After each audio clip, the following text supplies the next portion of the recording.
Kavuştadan keskin yeller yüzüme vurdu.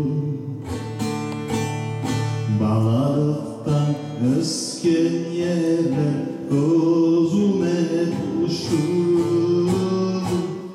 Men bu yerde yaşamadım, yaşlarıma doyamadım.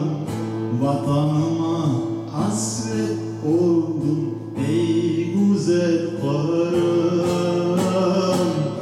Ben bu yerde yaşamadım, yaşlarıma doyamadım. Vatanıma hasret oldum ey güzel karım.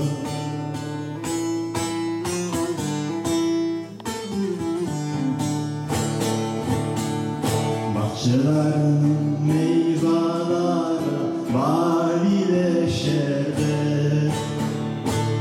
sularını içe içe doyamadım yer.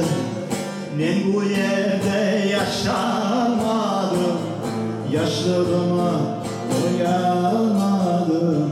Vatanıma hasret oldum ey güzel karım. Ben bu yerde yaşamadım, yaşlarıma doyamadım.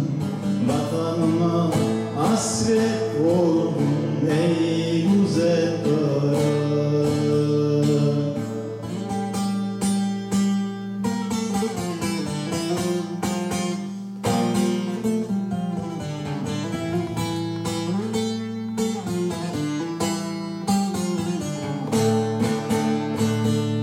Bağışlara vatanım de göz yaşım doge.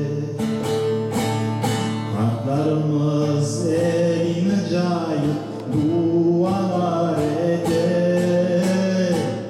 Ben bu yerde yaşamadım, yaşlarıma doyamadım. Vatanıma hasret oldum ey güzel karım. Ben bu yerde yaşamadım, vatanıma doyamadım. Yaşlarıma doyamadım. Vatanıma hasret